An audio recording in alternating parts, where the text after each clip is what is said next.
Hi, I thought I'd start this first video today by talking about an investment concept which I would say is quite high up there when we're thinking of the A to Z of investing. So we're going to look at diversification, and to help really look at this particular concept, we're going to ask and cover three questions really. The first is, what is diversification? Why professional managers swear by it? And how useful it might be to you as a retail investor. So, investing is very complex at times. It can be very challenging. So, it does help to have choice, and when I'm looking at the definition of diversification, choice, it's having availability of choice, and it comes from the Latin meaning both ways. So what you want when you're investing is lots of options to put your assets into vehicles, into instruments that will perform in a way which will meet your long-term goals. So to also answer this question further is to ask, what isn't diversification? And to think about that, let's think of Skittles. A bag of Skittles. You have two bags, one which has only the green Skittles in there, and another bag which is a standard bag with all the different colours. Now, the choices that you would have in flavour in the mixed bag, the standard bag, will create a richer experience for you when you're eating your Skittles. And I don't know what your strategy is for eating it. Maybe you just pick out one of the certain colour at a time. But if you mix the flavours, you certainly are going to have a kind of a more of a richer experience than perhaps a bag full of green Skittles. Now let's change that particular analogy. Instead of a bag of Skittles, let's have in that bag different asset classes. And what do I mean by different asset classes? What we're talking about is equities, we're talking about bonds, we're talking about property, commodities, cash, and a whole host of different asset classes. And instead of actually having them in a bag of Skittles, let's just put them in a basket, which brings us to the question today and the title of this video, which is, what do eggs and investing have in common? So what eggs is a euphemism for is your capital, it's your wealth. Investing is the different flavors, but instead of flavors, we're thinking about risk and return. So risk and return is a very important concept, and different assets have different outcomes for you. And so with those different outcomes, you demand a premium. So the more risk that is attached to a particular asset, the more of a return that you should expect to receive. And also, with cash, you shouldn't really expect much of a return because there isn't really that much risk attached to it. So when we're thinking about risk and return, we are really getting to the essence, the real reason why people want to really invest, which is to try and capture as much return as possible, but without taking any risk. And that's what a private client investment manager or a private bank would be trying to provide for an investor, and why those particular investors pay a fee. What they're trying to do is create as much return as possible for as little risk.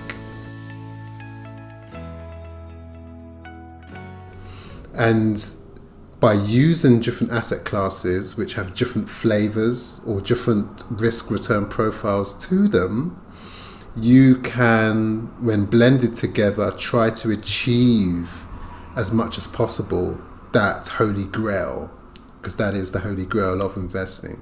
So why do portfolio managers, professional investors swear by this concept of diversification? Well, I think this is illustrated very much in a chart which is often put in front of a private client by an investment manager. And that chart looks at the different asset classes over a 10-year period. And this chart is sometimes nicknamed a patchwork quilt chart.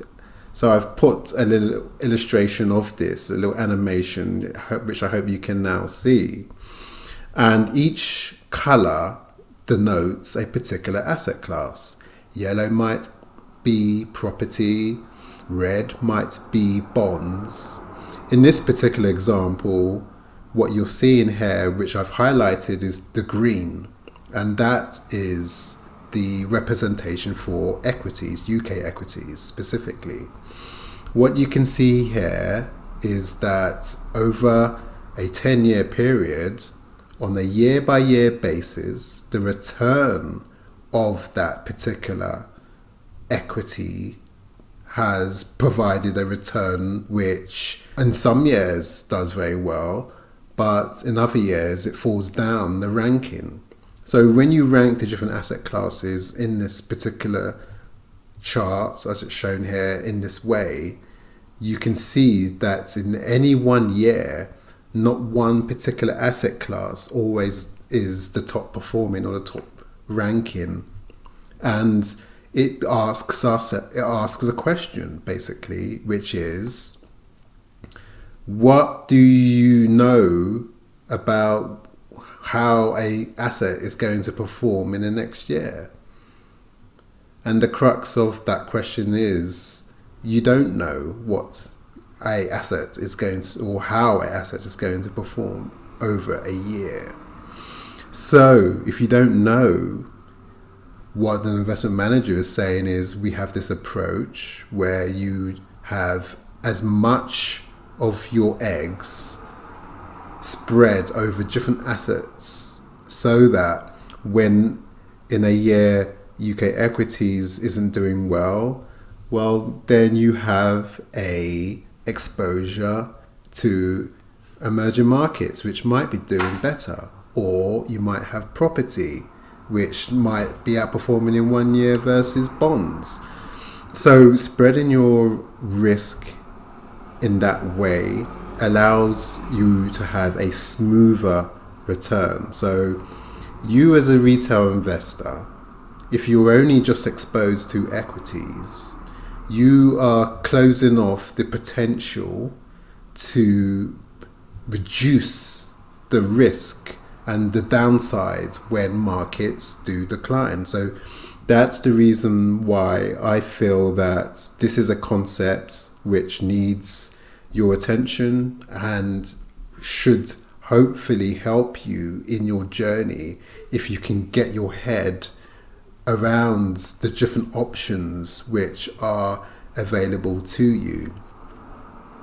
So bringing this all together, what we've looked at is what is diversification, why professional managers swear by it, they are risk managing the portfolio, and why you should actually have a look at it, see if it's useful to you.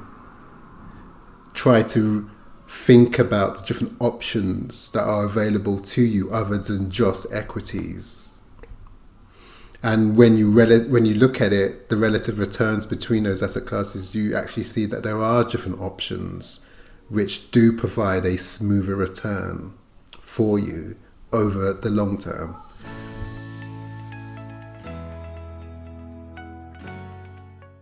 Clearly, this is not an approach for short-term investors, but it certainly is an approach for somebody who is looking to grow a portfolio for whatever reason, whether that's for providing something that is going to keep them through retirement, or it's growing a portfolio or a size of capital for your little Johnny's first property 10 years from now, 15 years from now. There's many reasons.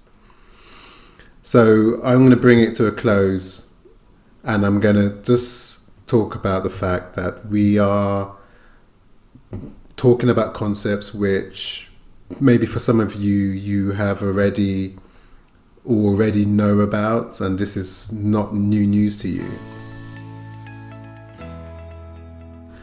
I'd like for you to provide me and to the rest of the community your own perspectives and ideas around this particular subject. I think this is the only way that we can all, whether we are experienced or whether we are actually newcomers or beginners, that we can all grow together, share the ideas that we have. So hope you've liked this particular video. This is going to be the first of many financial education based videos that I will do over the next few weeks. Please listen out for and subscribe so that you will get first access to the next video that comes out. And I bid you all a good day, and I'll speak to you soon.